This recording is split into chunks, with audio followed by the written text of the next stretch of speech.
Bon, avant qu'on commence, j'aimerais faire une introduction, si vous me le permettez, l'espace de 5 minutes, qui n'a rien à voir avec le sujet. Oui,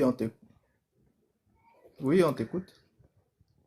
Voilà. Alors donc j'ai réécouté les lives de samedi et dimanche. Et, euh, et donc moi-même j'ai été très frappé par tout ce qui a été dit. Et quand je dis frappé, c'est frappé, hein. Je comprenais pas, mais j'étais frappé. Et ça a travaillé. J'ai réécouté encore. J'ai pas dormi de la nuit. Et je me suis laissé malgré tout le temps de poser, lâcher la tête et laisser venir un peu pour que la compréhension elle vienne. Et le mot qui a résonné, le mot qui est revenu en tout cas de lui-même, c'est dogme. Et c'est là que j'ai compris. Hmm. En tout cas, j'ai compris ce que j'ai compris pour l'instant. Dire que j'ai tout compris, comment pourrais-je prétendre? En tout cas, dogme, mensonge, menteur, orgueil. Tout ce qui a été dit samedi était juste. Donc merci parce que sans ça, j'aurais pas pu le voir. Donc je me repens vraiment. J'ai été un menteur. J'ai été dans l'orgueil. J'ai marqué des choses qu'il ne fallait pas. J'ai dit des choses qu'il ne fallait pas. En tout cas, ça a été tourné comme il ne le fallait pas. Et je demande à l'Éternel, vraiment, sincèrement, de me pardonner.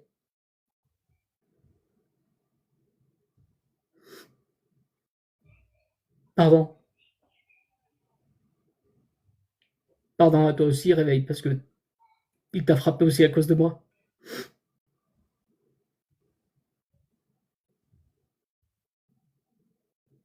J'aimerais prier. Notre Père, qui es aux cieux, que ton nom soit sanctifié, que ton règne vienne, que ta volonté soit faite sur la terre comme au ciel. Donne-nous aujourd'hui notre pain quotidien. Pardonne-nous nos offenses, comme nous pardonnons aussi à ceux qui nous ont offensés. Pardonne-moi pour tout ce que j'ai pu faire. Je n'en avais pas conscience. Je me suis laissé prendre au jeu. Ne nous laisse pas entrer dans la tentation, mais délivre-nous du malin. Maintenant et plus tard, car il est très puissant. Car c'est à toi qu'appartient, dans tous les siècles, le règne, la puissance et la gloire. Amen. Merci à tous. Amen. Amen. Merci. Et merci à toi, Stéphane. Ça nous a, ça nous met dans le bain. C'est, Dieu est grand. Il est au contrôle. Et il arrive. Il arrive. Et c'est très important qu'on le comprenne, hein, qu'il arrive. Et après le live d'aujourd'hui, on va vraiment réaliser, hein, qu'il arrive. Parce que c'est pas anodin, hein, avec le live qu'on va faire aujourd'hui. Cette vidéo, je suis tombé dessus aujourd'hui. C'est quand que je vous l'ai partagé? C'est aujourd'hui, hein? Aujourd'hui ou hier, je sais même plus. Oui, c'est aujourd'hui.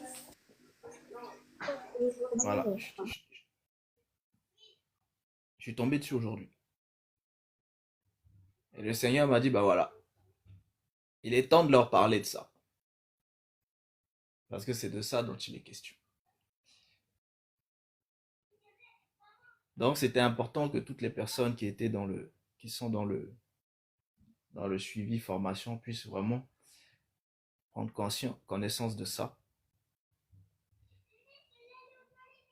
Donc, n'hésitez pas de monter, hein, tous ceux qui sont en bas. Aujourd'hui, on va discuter, hein, de ce sujet-là. On va écouter la vidéo. Vous allez écouter la vidéo et on va pouvoir en discuter. Donc là, on était juste en prélude, hein, avec Stéphane qui tenait à dire un mot à son Créateur, à son Seigneur et Sauveur Jésus-Christ. Donc, merci à lui, merci à tous. Et on va pouvoir commencer.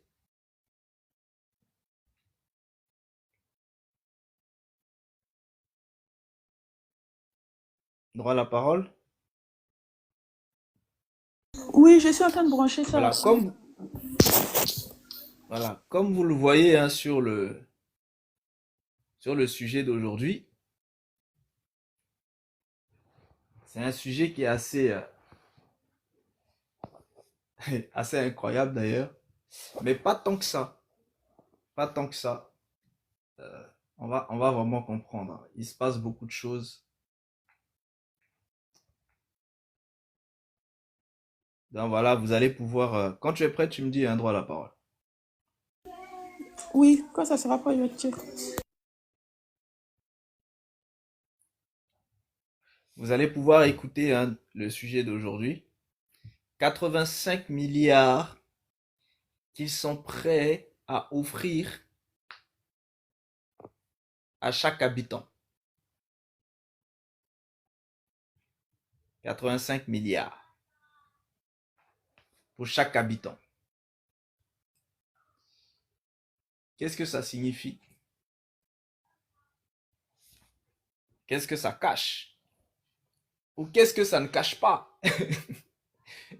Peut-être au contraire, ça dévoile quelque chose.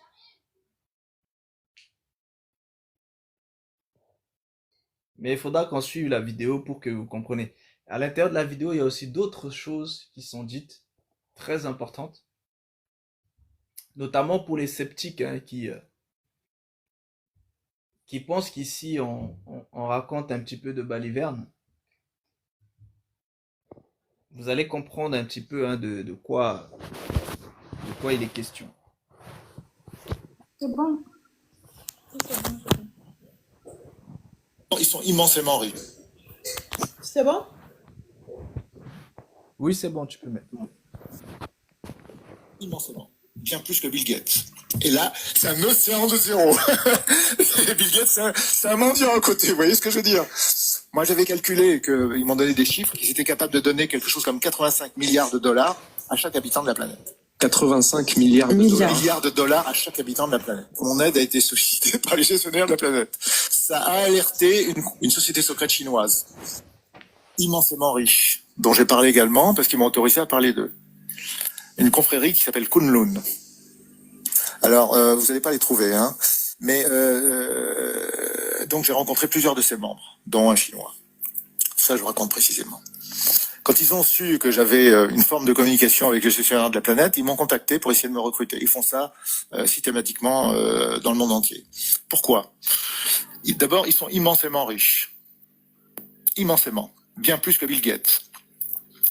En 2012, en 2011 et en 2013, je crois, ils ont fait une tournée planétaire où ils ont rencontré les plus grands dirigeants du monde occidental, et en particulier, parce que ça m'a été raconté par les personnes elles-mêmes, le secrétariat d'État au Trésor américain, ils ont eu Berlusconi et d'autres. Comment est-ce qu'ils ont réussi à avoir rendez-vous alors qu'ils étaient totalement inconnus? Eh ben, ils appelaient la secrétaire, par exemple, du secrétariat d'État au Trésor américain, et ils disaient, voilà, nous sommes monsieur machin, monsieur machin, on voudrait un rendez-vous, voilà nos références bancaires. Faites votre travail, vérifiez. Et là, c'est un océan de zéro. Bill Gates, c'est un mendiant à côté, vous voyez ce que je veux dire? Moi, j'avais calculé qu'ils m'ont donné des chiffres, qu'ils étaient capables de donner quelque chose comme 85 milliards de dollars à chaque habitant de la planète. 85 milliards de dollars. Milliards de dollars à chaque habitant de la planète. Voilà, vous avez entendu le chiffre. D'accord. Ils stockent de l'or physique depuis un siècle.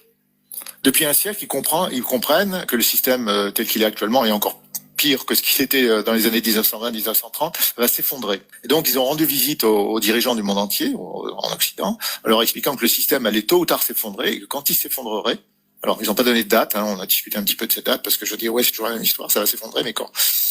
Et ils ont dit, quand ça s'effondrera, on leur a expliqué que c'est nous qui allons prendre le pouvoir. Et que soit il le faisait avec nous, soit il le ferait sans nous, et dans ce cas-là, il disparaîtrait. Financièrement, j'entends, il disparaîtrait, pas forcément physiquement. Ces gens-là, j'aurais demandé des informations. Je répète que j'ai rencontré 3 d'entre eux, physiquement. Eh bien, ces gens-là sont parfaitement conscients de 2 choses. Ils savent 2 choses essentielles. 1, que la planète n'est pas dirigée par des humains, mais par des extraterrestres. Ils le savent. C'est pas une hypothèse, ils le savent. Et 2, qu'il y a des réalités multidimensionnelles. Qu'il y a ce monde-ci, mais il y en a d'autres. C'est pas une hypothèse, c'est pas une croyance, ils le savent. Depuis des dizaines et des dizaines d'années. Ils sont immensément... Donc voilà. C'est bon?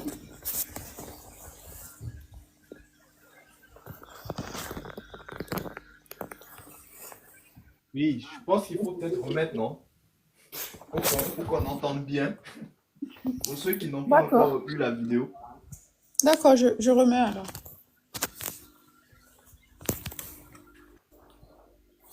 riche, immensément, bien plus que Bill Gates. Et là, c'est un océan de zéro. Bill Gates, c'est un mendiant à côté, vous voyez ce que je veux dire? Moi, j'avais calculé qu'ils m'ont donné des chiffres, qu'ils étaient capables de donner quelque chose comme 85 milliards de dollars à chaque habitant de la planète. 85 milliards de dollars. Milliards de dollars à chaque habitant de la planète. Mon aide a été sollicitée par les gestionnaires de la planète. Ça a alerté une société secrète chinoise, immensément riche, dont j'ai parlé également, parce qu'ils m'ont autorisé à parler d'eux. Une confrérie qui s'appelle Kunlun. Alors, vous n'allez pas les trouver, hein. Mais donc j'ai rencontré plusieurs de ces membres, dont un chinois. Ça, je raconte précisément. Quand ils ont su que j'avais une forme de communication avec les gestionnaires de la planète, ils m'ont contacté pour essayer de me recruter. Ils font ça systématiquement dans le monde entier. Pourquoi? D'abord, ils sont immensément riches. Immensément. Bien plus que Bill Gates. En 2012, en 2011 et en 2013, je crois, ils ont fait une tournée planétaire où ils ont rencontré les plus grands dirigeants du monde occidental, et en particulier, parce que ça m'a été raconté par les personnes elles-mêmes, le secrétariat d'État au Trésor américain, ils ont eu Berlusconi et d'autres. Comment est-ce qu'ils ont réussi à avoir rendez-vous alors qu'ils étaient totalement inconnus? Eh ben, ils appelaient la secrétaire, par exemple, du secrétariat d'État au Trésor américain, et ils disaient, voilà, nous sommes monsieur machin, on voudrait un rendez-vous, voilà nos références bancaires. Faites votre travail, vérifiez. Et là, c'est un océan de zéro. Bill Gates, c'est un mendiant à côté, vous voyez ce que je veux dire? Moi, j'avais calculé qu'ils m'ont donné des chiffres, qu'ils étaient capables de donner quelque chose comme 85 milliards de dollars à chaque habitant de la planète. 85 milliards de dollars. Milliards de dollars à chaque habitant de la planète. Voilà, vous avez entendu le chiffre. D'accord. Ils stockent de l'or physique depuis un siècle. Depuis un siècle, ils comprennent que le système tel qu'il est actuellement est encore pire que ce qui c'était dans les années 1920-1930, va s'effondrer. Et donc, ils ont rendu visite aux dirigeants du monde entier, en Occident, en leur expliquant que le système allait tôt ou tard s'effondrer, et que quand il s'effondrerait, alors, ils n'ont pas donné de date, hein, on a discuté un petit peu de cette date, parce que je dis, ouais, c'est toujours la même histoire, ça va s'effondrer, mais quand? Et, ils ont dit, bah, quand ça s'effondrera, on leur a expliqué que c'est nous qui allons prendre le pouvoir. Et que soit ils le faisaient avec nous, soit ils le feraient sans nous, et dans ce cas-là, ils disparaîtraient. Financièrement, j'entends, ils disparaîtraient, pas forcément physiquement. Ces gens-là, je leur ai demandé des informations. Je répète que j'ai rencontré 3 d'entre eux, physiquement. Eh bien, ces gens-là sont parfaitement conscients de 2 choses. Ils savent 2 choses essentielles. 1, que la planète n'est pas dirigée par des humains, mais par des extraterrestres. Ils le savent. C'est pas une hypothèse, ils le savent. Et 2, qu'il y a des réalités multidimensionnelles. Qu'il y a ce monde-ci, mais il y en a d'autres. C'est pas une hypothèse, c'est pas une croyance, ils le savent. Depuis des dizaines et des dizaines d'années. Ils sont immenses. Voilà. Merci d'avoir la parole. Merci. Bon, c'est un gros sujet aujourd'hui. C'est lourd. Qu'en pensez-vous? Est-ce possible? Déjà, est-ce que de telles personnes, est-ce qu'une telle société secrète peut-elle exister?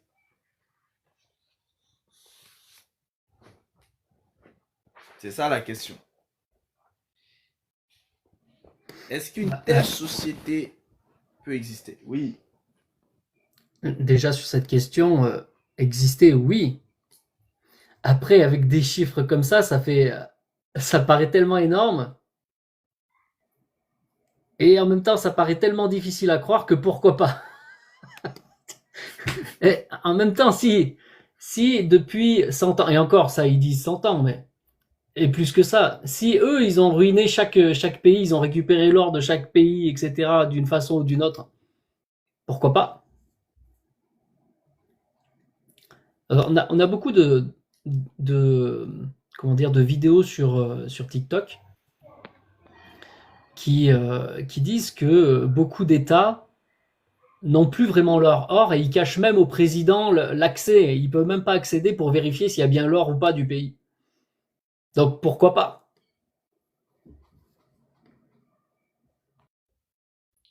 Effectivement, c'est judicieux ce que tu dis, Stéphane. C'est judicieux parce qu'il y a aussi le même problème aux États-Unis. Ils sont en train de chercher à vérifier si effectivement l'or est toujours dans la caisse.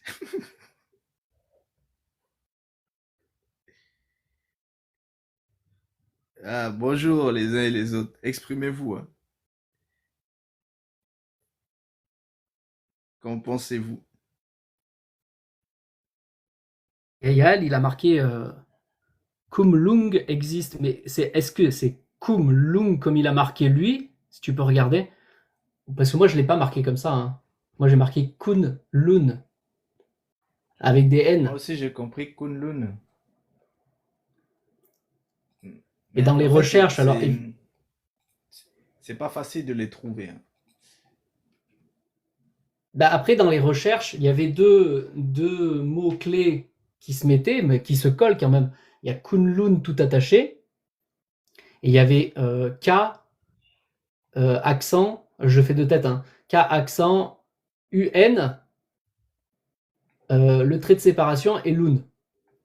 Donc il y avait deux écrits, mais ça revient finalement au même. Mais par contre, on m'a pas donné, j'ai pas vu de mots-clés comme Yael l'a marqué. Oui, mais dans Arrow, ouais, je sais pas comment on le dit. Dans Arrow, euh, c'est euh, c'est Kunlun comme je l'ai dit, pas comme tu l'as marqué, Yal. Oui, c'est vrai que ça y est dans Arrow. Ça, je l'avais vu cette série là. Donc ils en parlaient par rapport au combat, etc. Donc oui, effectivement, il y avait une forme de société un peu secrète, même bien secrète. De toute façon, dans les films, ils nous révèlent des choses, hein. Alors ça. Hmm. Et toi, tu penses quoi de ça alors du coup, Stéphane? Bah, après, des sociétés secrètes, il y en a toujours eu et partout finalement. Maintenant, il faudrait se poser la question vraiment sur l'origine. Bon, ça, j'ai fait mes recherches là-dessus, hein. Je pourrais vous lire un texte, hein, si vous voulez là-dessus.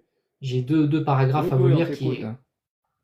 Bon, bah alors, on va partir sur ça déjà, parce que vraiment, c'est très, très, très, très parlant, hein, les textes que j'ai. L'IA, elle a récupéré en fait. L'avantage de l'IA, hein, c'est qu'on gagne du temps. Bon, elle a travaillé longtemps, hein, parce que là, c'est une recherche très approfondie, hein. Et elle est allée chercher sur plein, plein, plein de sites et des sites même qu'on n'a pas forcément accès et qu'on n'arriverait pas à trouver nous. Et donc là, le texte que je vais vous lire, c'est plusieurs paragraphes de plusieurs sites différents qui a formé un texte. Voilà, c'est pour ça que vous ne pourrez pas trouver le même texte que si vous n'êtes pas passé par la même formule que moi. Donc, premier paragraphe, c'est origine et signification du nom Kunlun. Le terme Kunlun apparaît très tôt dans la tradition chinoise. À l'origine, il désigne la chaîne montagneuse de Kunlun, un massif situé à l'extrême ouest de la Chine. Dans la mythologie chinoise, le mont Kunlun, les monts Kunlun sont décrits comme une montagne cosmique symbolisant l'axe du monde et de la terre des immortels. Ce caractère sacré fait du nom Kunlun un synonyme de lieu mystérieux, lointain et exalté. Par extension, dans les textes anciens, Kunlun a également servi à nommer des contrées exotiques situées bien au-delà des frontières connues. Par exemple, durant l'Antiquité tardive et le Moyen Âge chinois, Kunlun était employé de façon générique pour désigner le pays d'Asie du Sud-Est insulaire et péninsulaire et leurs habitants. La plupart des spécialistes estiment en effet que Kunlun s'appliquait aux peuples de ces régions lointaines, éventuellement en particulier aux populations de type négritoïde du sud-est asiatique. Cette utilisation du terme reflète l'image d'un monde étranger, peuplé d'êtres aux caractéristiques physiques et aux coutumes perçues comme extraordinaires. Dans la littérature chinoise, Kunlun est ainsi associé à l'idée de l'étrange et du surnaturel. Les récits de la dynastie Tang, alors là il précise entre 7e et 10e siècle, illustrent cette perception.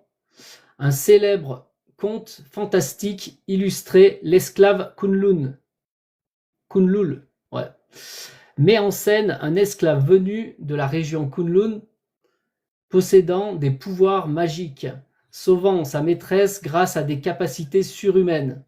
De même, le poète Tangzang Ziji a consacré le poème au Kunlun, décrivant l'apparence physique singulière de ses habitants des confins du monde.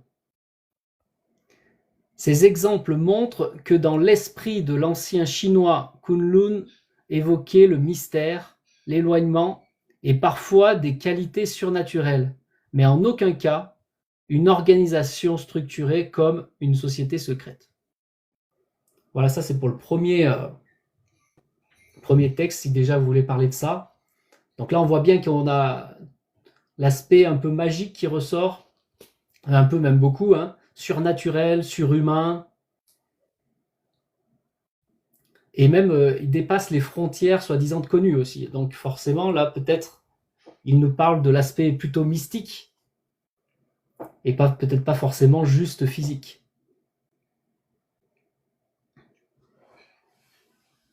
Moi, j'espère qu'on arrivait à me comprendre parce que je suis pas le plus grand lecteur du monde, je suis désolé. Non, mais on t'a bien compris, Stéphane. On t'a bien compris, c'est intéressant. Après, le deuxième paragraphe est un petit peu plus poussé, vous allez voir, c'est un peu plus précis. Ok, on t'écoute. Bonjour Okay. Yal, à moins que Yal voulait peut-être s'exprimer sur le oui, premier, si vous voulez vous exprimer déjà. Non, allez-y, je vous rejoins dans quelques minutes. Ok. Ok. Alors, le mont Kunlun dans la mythologie chinoise. La mythologie ancienne située sur le mont Kunlun, le séjour de divinités et de figures emblématiques. Le Shanai Jing, classique des montagnes et des mers, texte proto-historique, décrit de façon détaillée la topologie légendaire du mont Kunlun et évoque la puissante déesse Xiwang Gmu. Je fais comme je peux, désolé. En fait, ça veut dire la reine mère. Comment ça s'écrit? X I W A N G M U. Xiwangmu. Ça doit être comme ça. La reine mère de l'Ouest. GMU à la fin, oui. Donc, La reine-mère de l'Ouest, hein, c'est ça? c'est ça, De la l'Ouest. reine-mère de l'Ouest. Ouais, mais je vous ferai, si vous voulez, je vous ferai un PDF hein, de tout Ah, le super. texte là. Donc, ça disait évoquer la puissante déesse Xiwangmung qui y réside. Xiwangmung est présentée comme la gardienne du jardin des pêches d'immortalité sur Kunlun et la détentrice de l'élixir d'immortalité. La mythologie rapporte qu'elle envoya même 9 fées célestes aider le mythique empereur jaune dans son combat contre le démon Shiyu, soulignant ainsi Tu peux l'importance. juste répéter un peu, Stéphane, tu peux juste répéter un peu juste Oui. avant, s'il te plaît? La mythologie rapporte qu'elle envoya même 9 fées célestes aider le mythique empereur jaune dans son combat contre le démon Shiyu. Shiyu, c'est C-H-I-Y-O-U. Soulignant ainsi l'importance de Kunlun comme lieu d'où provient l'aide divine à l'origine de la civilisation chinoise. Intéressant ça. À l'origine de la civilisation chinoise, donc c'est très ancien. Plus largement, de nombreux récits dépeignent Kunlun comme un paradis terrestre peuplé d'arbres fabuleux, donnant des perles ou des fruits d'éternité et d'être immortel. La montagne est difficile d'accès, entourée des eaux et de falaises, et quiconque parvient à y grimper peut aspirer à devenir immortel, lui-même selon certaines légendes. Kunlun est ainsi un motif central de la cosmologie chinoise ancienne, symbolisant un monde idéal, siège des dieux et source d'immortalité. Kunlun, dans l'art mythologique, ce paravent impérial de l'ère Kangxi. Alors ça, Kangxi, si tu veux noter, c'est K-A-N-G-X-I. Dynasty Qing, 1962-1722. Représente le paradis occidental sur le mont Kunlun, avec des scènes de montagnes et de palais. On y voit l'arrivée de sa souveraine, la reine-mère de l'Ouest, qu'on a vu tout à l'heure, hein, chevauchant un phénix accueilli par 8 immortels. Ce type d'œuvre illustre la vision traditionnelle de Kunlun comme un royaume céleste fastueux. La montagne y apparaît avec des terrasses, vallées, lacs et rochers de jade, soulignant son caractère majestueux et sacré au-delà du monde ordinaire des mortels. Voilà. Voilà pour la recherche. Alors, bonjour la famille. 85 Bonjour. milliards par personne. Ils sont bons, hein? Voilà. Faut donner ta part, hein. Faut donner ta part aux autres, hein. Ouais, je te donne ma part, Prends là. Prends mes 85 milliards. Mais ça fait penser au club des millionnaires, au club des milliardaires, pardon, que j'avais envoyé une vidéo, si vous vous rappelez, une vidéo YouTube qui durait 9 heures, qui parlait justement on retrouve les séfarades, Ashkénazes et tout ça, leur origine, qui racontait leur histoire et comment ils ont manipulé le monde, Première, Deuxième Guerre mondiale, comment ils se sont enrichis et jusqu'au jour d'aujourd'hui, comment en restant dans l'ombre ils dirigent. Et ils ont créé un club qu'on appelle le club des milliardaires, le club des 13, je pense. un club très select qui, effectivement, a les moyens, même dans la vidéo on le dit, de faire en sorte que chaque être humain reste chez lui et reçoive un salaire jusqu'à sa mort. Ils ont les moyens de le faire. Et bon, dans leur plan, est-ce qu'ils le feront? Non, puisque ce sont eux qui créent les famines, ce sont eux qui créent les guerres, ce sont eux qui...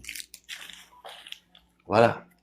Mais à un moment donné, effectivement, comme on le dit dans la vidéo, à un moment donné, quand le système va s'écrouler, parce que ce système finira par s'écrouler, ils s'imposeront, tout simplement. Parce que, comme on le dit dans la vidéo, ils stockent de l'or depuis des siècles. Là, on vous dit depuis 100 ans, mais c'est depuis des siècles. Ils stockent de l'or. Maintenant, quand on parle de Kunlun, bon, je connais pas très bien la phonétique, hein, vous allez m'excuser. Alors, on parle des immortels. Les immortels, il y a deux catégories d'immortels. Les premiers, Réveil nous en a parlé, hein, ce sont les veilleurs, ou les fils des veilleurs. La seconde catégorie, ce sont des humains qui qui se sont entraînés mentalement, qui ont développé leur mental,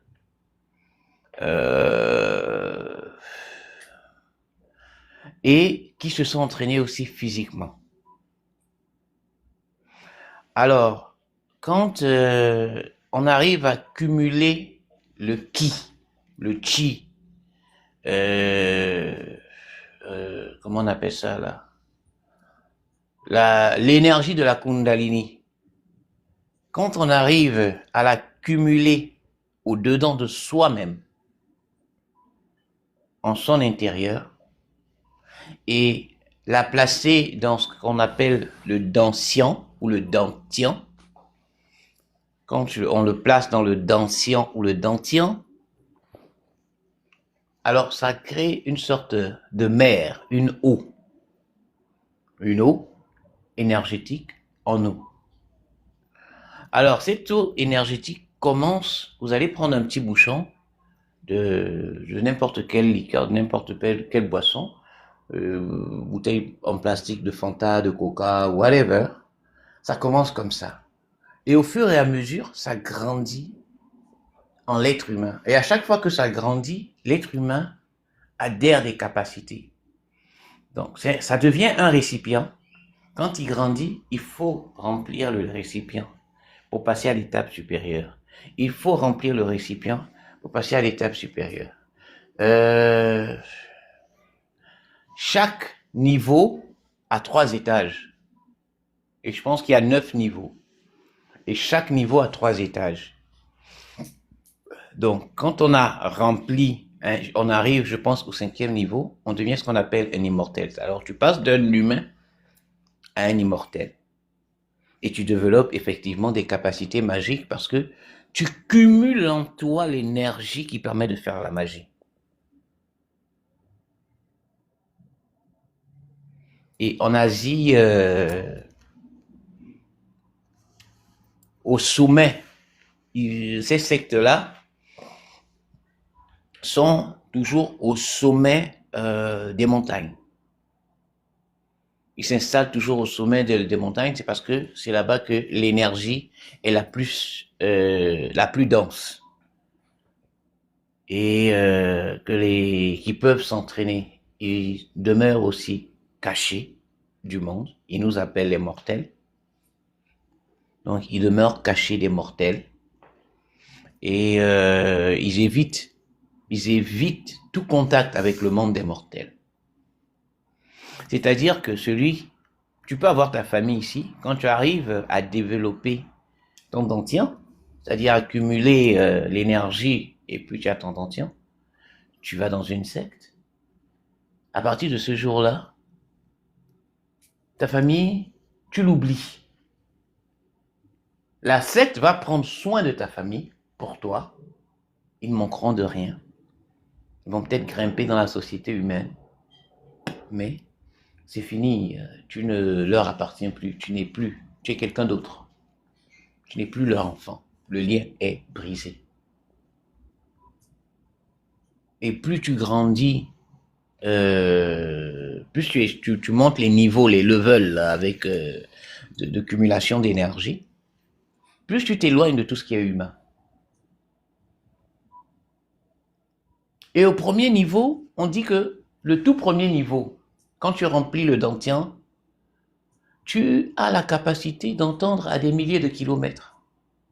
Quand tu connais la voix de quelqu'un, il suffit que tu fermes les yeux, tu te concentres, où que soit la personne, tu vas l'entendre. Ils entendent les bruits infinis. Ils peuvent entendre le son d'une fourmi. Et c'est avec ces sons-là qu'ils se concentrent, qu'ils s'entraînent pour pouvoir justement faire le vide en eux, pour pouvoir encore cumuler le plus d'énergie. Alors pourquoi ces sectes-là font ça? Parce qu'elles savent qu'à un moment donné, les extraterrestres qui dirigent la Terre vont craquer. Il y a un événement qui va se passer. Et les extraterrestres vont massacrer les humains. Mais attention, ce qu'on appelle extraterrestre, c'est pas E.T. téléphone maison, hein. C'est pas forcément ça. Extraterrestre, c'est quelque chose qui n'est pas terrien, qui ne vient pas de notre Terre. Il faut le préciser. Et là, oui, il y a d'autres mondes. Avant de parler même de d'autres dimensions, il y a d'abord d'autres mondes. Et dans ces mondes-là, il y a d'autres existences, d'autres êtres qui y vivent. Donc, nous, on est des terriens, parce que notre monde s'appelle Terre. Mais eux, on les appelle extraterrestres parce qu'ils ne viennent pas de notre monde. Et là, on revient aux hybrides de première génération et à leur descendance. Les différents. Il faut comprendre que quand l'Éternel a créé les veilleurs, chaque veilleur détenait un pouvoir. Chaque veilleur détenait un pouvoir. Donc, avec ce pouvoir-là, chaque veilleur aussi avait une forme. Ils ne ressemblent pas tous à des humains. Ils n'ont pas tous la même forme que nous.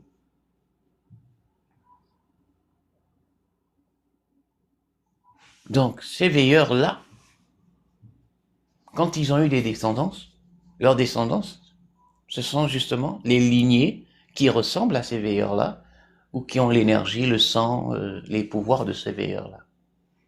La Bible nous parle de celui qui a inventé le rouge à lèvres, qui a montré la magie, qui a montré la sorcellerie, qui a montré le feu, qui a montré les armes.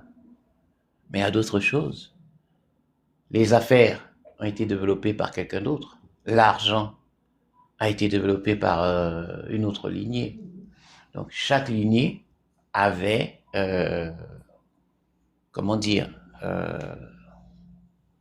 ses secrets, ses pouvoirs. Chaque lignée. Certaines ont fait des alliances, ils se sont partagés les connaissances. D'autres cachent certaines connaissances très sacrées. C'est ce qu'on appelle un pouvoir inné. C'est-à-dire que quand tu nais, membre de ces lignées-là, dans ton sang, on sait qu'il y a la mémoire. Et la mémoire qu'il y a dans ton sang te permet d'atteindre une certaine dimension. C'est-à-dire que l'être, le grand-père, le créateur de la lignée avait plusieurs pouvoirs. Et très rarement, il y a un parmi les descendants qui naît avec plusieurs pouvoirs, comme le fondateur. Donc, ceux-là sont ceux qui vont diriger la lignée, représenter et tout. Ils sont comme les messies de la lignée. Ils sont très forts et très entraînés pour la guerre. Alors, pendant que les humains mangent, boivent, se délectent, se marient, divorcent, eux, ils sont en train de s'entraîner pour un combat, un sérieux combat. Ils s'entraînent au point où les balles de nos pistolets ne pourront pas les atteindre. Ils s'entraînent au point où la bombe atomique ne pourra pas. Tu vois, quelqu'un qui a l'apparence d'un humain, qui est comme un humain, on lance la bombe atomique sur lui, il prend ça, il broie ça avec la main. On lance des missiles, il broie ça avec la main.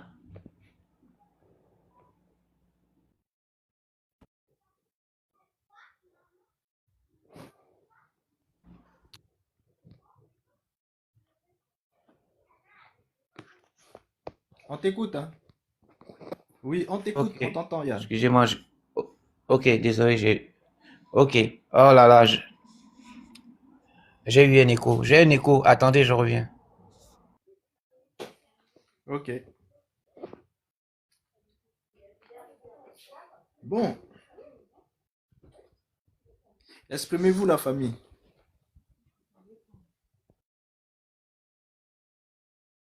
Bonjour, amour. Oh, bonjour, bonjour, bonjour, la famille. Vous allez bien? Bonjour, Kezia. Kezia. Et qui est Kezia comment? Amour. Bonjour, Tata et Ben. Non, non, amour. Vas-y, vas-y, Al, tu es en train de parler. Donc, je disais quoi? Pendant que nous, on se marie, on divorce et tout ça, eux, ils se préparent. Notre technologie est insignifiante devant eux. L'arme la plus puissante des humains est insignifiante. Contre eux, leur simple apparence physique, là, sans bouclier, sans magie, vous tirez, ça ne va rien leur faire.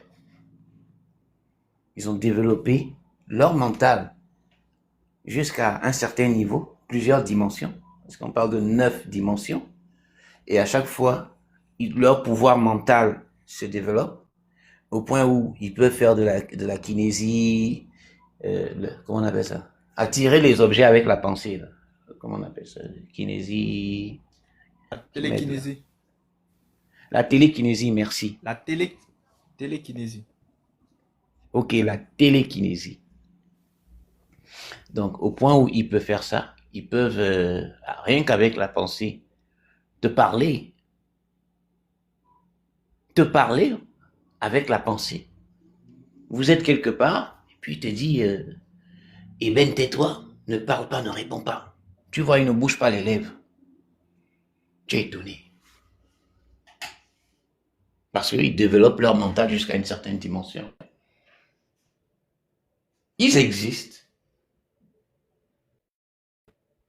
Mais ils se préparent pour une guerre que nous, les humains, on ignore même ce que c'est. Quel est le but de cette guerre? Ils se préparent depuis des siècles pour l'effondrement du système. Pour l'effondrement de ce système. Bon, quand le système va s'effondrer, nous, on va devenir quoi?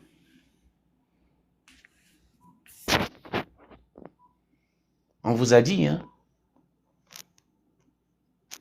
Ils décident de rencontrer n'importe quel dirigeant du monde.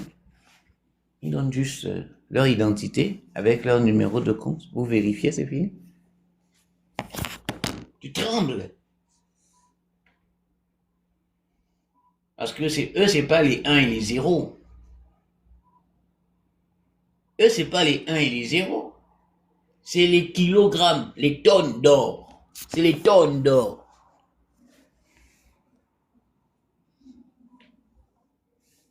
Donc le 1 et le 0, c'est insignifiant pour lui, ça veut rien dire. Et ils sont propriétaires justement de cette île-là, de Kunlun. Ils en sont les propriétaires. Et parlant de cette île, je vais terminer là, j'ai été très long. Cette île est gardée par une entité, un élémentaire précisément. La déesse en question est un élémentaire. De quel élément, je ne sais pas. Je vais vous prendre un exemple. Au Gabon, nous avons un élémentaire dans une grotte. Mais pour arriver à cette grotte, je vais vous dire, depuis 1960, il y a juste une seule personne. Donc en 50 ans, il y a juste une seule personne qui est parvenue à arriver à cette grotte, dans tout le Gabon. Elle est située dans la ligne de Ndjolé, précisément là où passe l'équateur. Précisément là où passe l'équateur. Elle n'est pas une sirène, hein, mais elle est l'élément de la mer. C'est-à-dire l'entité, l'esprit de la mer, de l'océan Atlantique. L'entité qui est en Asie, je ne sais pas ce qu'elle est, mais ils sont comme ça dans le monde. Et elle a préparé sa descendance, les gens qu'elle a sélectionnés pour la guerre future. C'est qu'au Gabon, elle n'a préparé personne. Hein. Elle nous trouve envahissants. Elle trouve que nous sommes des envahisseurs.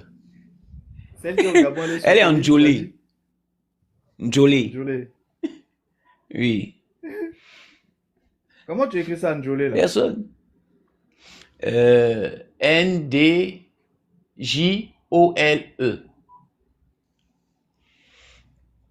Je vais t'envoyer les infos. Ok, super. Donc. Très intéressant. Donc. Ah, ça aussi, donc. Franchement. Les éléments de la nature, les élémentaires, c'est-à-dire que, comment on va dire ça, la salamandre par exemple, l'élémentaire du feu, sont des êtres. Et ces êtres-là, ils sont un peu partout. Au Gabon, on a un être qui s'appelle une ondine, c'est-à-dire l'élémentaire de l'eau.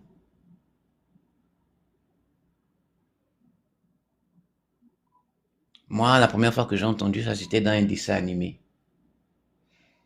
Mais quand j'ai écouté le témoignage, je vous le ferai parvenir, de monsieur qui est au Gabon, qui en 50 ans est rentré en contact avec elle. J'étais surpris de savoir que ce que les Asiatiques, les Chinois nous disent dans les dessins animés est réel, mais très, très, très réel. Ok, je laisse la parole aux autres. Waouh, vous avez mis la barre très haut avec Stéphane. Je vous ai mis le lien là-bas sur suivi et formation. Le document, il est complet, il est plus que ce que j'ai lu. Hein. Voilà, il est là-bas. Bah, Yal, si tu peux envoyer aussi là-bas, ce serait bien. Ok, ça marche.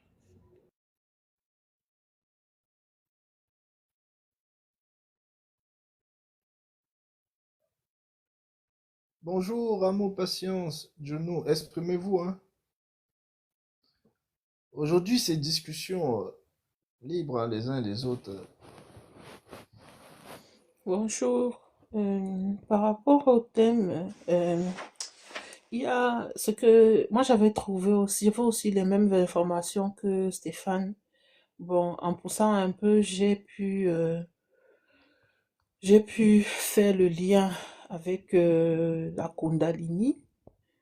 Bon, c'est ma conclusion, hein, mais j'espère peut-être que je me trompe, mais je pense que c'est cet élément qui règne au sein de cette société secrète-là et donc qui dirige le monde, du coup, via les différents hybrides qui... bon, est-ce que j'ai même bien fait de prononcer ce mot-là? Oui, sur nos Voilà un lives, on peut peu. tout dire. Ok. Ils sont au Donc courant. voilà.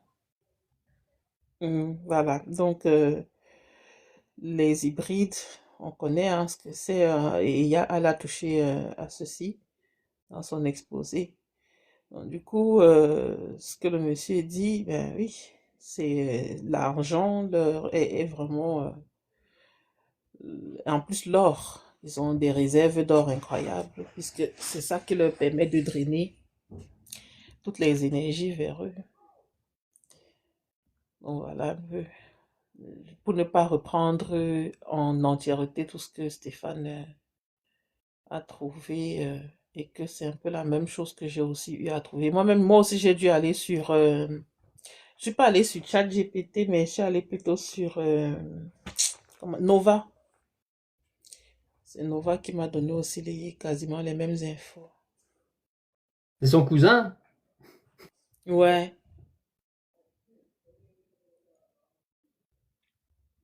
Nova? C'est lequel Nova? oui, Nova. Ben, Nova, Vous, C'est vous, lequel toujours ça? de chat. Hein? vous vous amusez, hein. Vous savez que les gens là Attends, que vous utilisez là,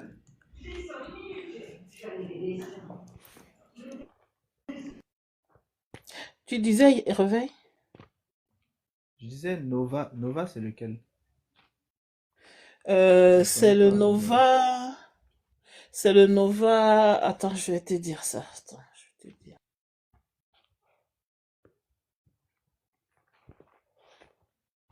C'est le nom de l'IA qui est Nova? en fait, c'est une IA qui regroupe l'intelligence de plusieurs IA. Et si tu lui donnes ton identité, elle peut même te retrouver toutes les traces que tu as laissées sur Internet. C'est elle qui s'appelle Nova là? Oui, c'est Et Nova. c'est elle qui s'appelle Nova. Ah, ok.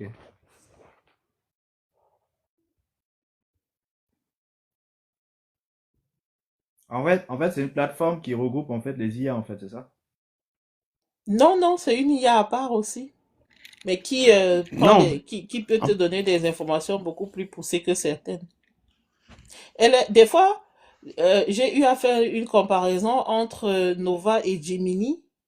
Des fois, Gemini donne des informations pas très poussées et Nova va un peu plus loin et vice-versa. Ça dépend de quoi tu lui demandes.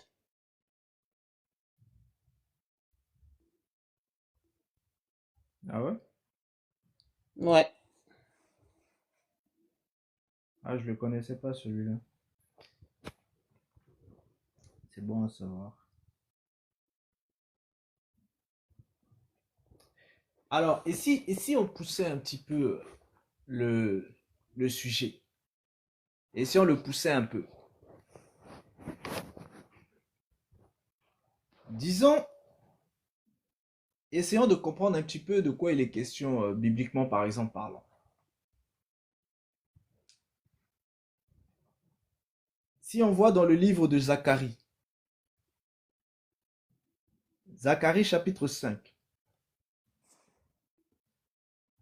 nous dit quelque chose de particulier.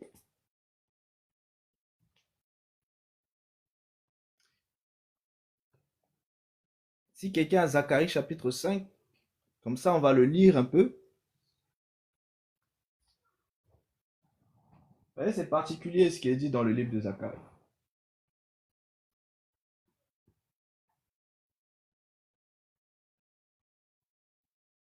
Je prends mes lunettes. J'ai déjà la vue qui sombre.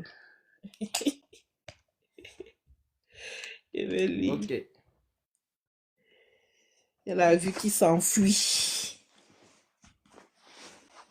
Hmm. Zacharie. C'est avant Matthieu, non? Zacharie. C'est vers la fin. C'est vers la fin de l'Ancien Testament. De l'Ancien Testament, oui. Hmm. Oui. Juste avant Malachie. Oui, je suis là. Alors, Zacharie, chapitre 5, le verset. Du verset 1 au verset 11. Hein. Ok. Je levai de nouveau les yeux et j'eus la vision que voici. Un rouleau volait. L'ange me dit, que vois-tu? Je répondis, je vois un rouleau qui vole. Il a 20 coudées de longueur et 10 coudées de largeur. Et il me dit, c'est la malédiction qui se répand à la surface de tout le pays. En effet, d'après elle, tout voleur sera chassé d'ici, et d'après elle, tout parjure sera chassé d'ici.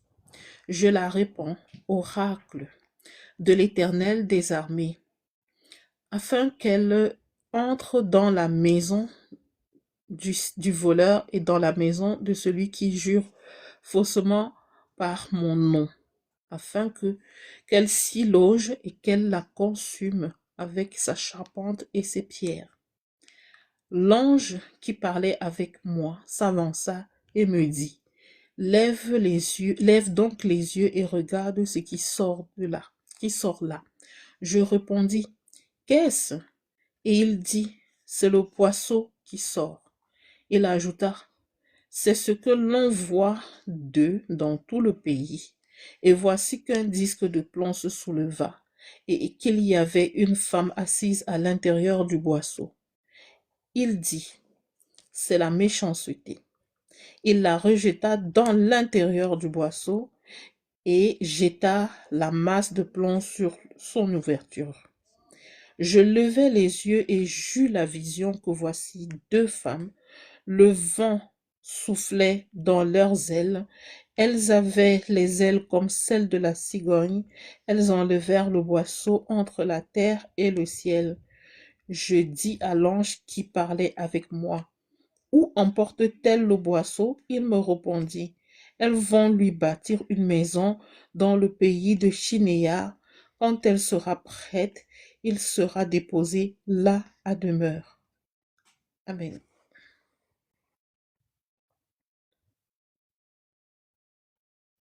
Hmm. Oui, on est en train de développer un petit peu. Et ici maintenant, on commence à toucher au boisseau. Et on vous dit le boisseau, c'est la méchanceté. Et la méchanceté, elle est déposée où? Dans le pays de Shinéar. Je pense que vous n'avez pas besoin qu'on vous fasse un film, hein?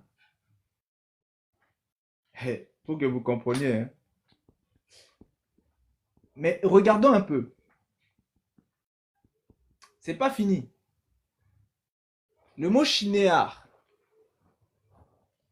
ça signifie le pays des 2 fleuves.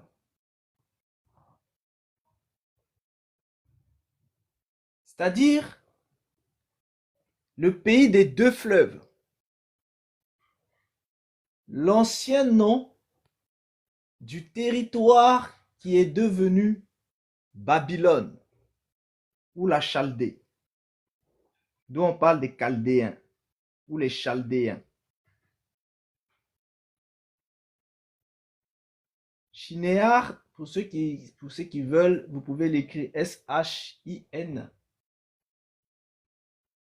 ou alors S-C-H-I-N-E-A-R. Vous pouvez aussi écrire Shin, S-H-I-N apostrophe A-R.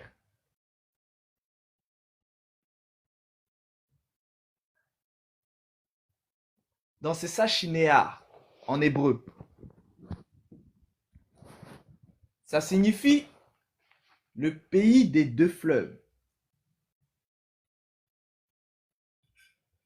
Et ça, c'est le pays qui s'appelle Babylone.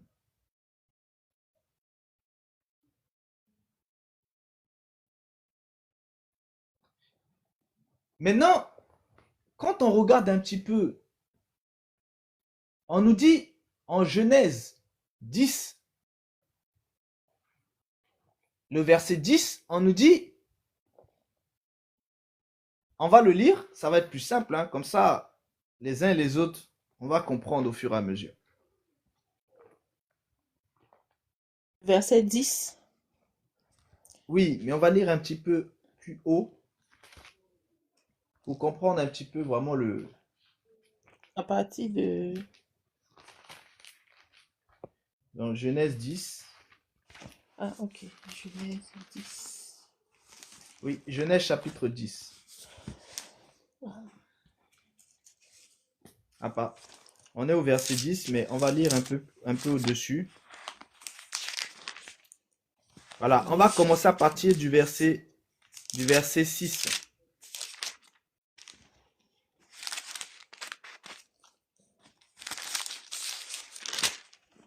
Ok. Alors, Genèse au verset 6. Le fils de Cham furent Coush, Mizraïm, Pout et Canaan. Les fils de Coush, Séba, Havila, Sapta, Raïma et Saptéka. Les fils de Raïma, Saba et Dédan. Coush engendra aussi Nimrod. C'est lui qui le premier fut un vaillant sur la terre. Il fut un vaillant chasseur devant l'Éternel. C'est pourquoi l'on dit comme Nimrod, vaillant chasseur de l'Éternel. Il régna d'abord sur Babel, Érec, Akkad et Calné au pays de Shinéar. De ce pays-là sortit Assur. Il bâtit Ninive, la ville de Rehoboth, Kala, et Résen, la grande ville entre Ninive et Kala. Misraïm engendra les Loudim, les Ananim, les Léhabim, les Naphtuhim, les Patrousim, les Kalouchim, d'où sont sortis les Philistins et les Caphtorim.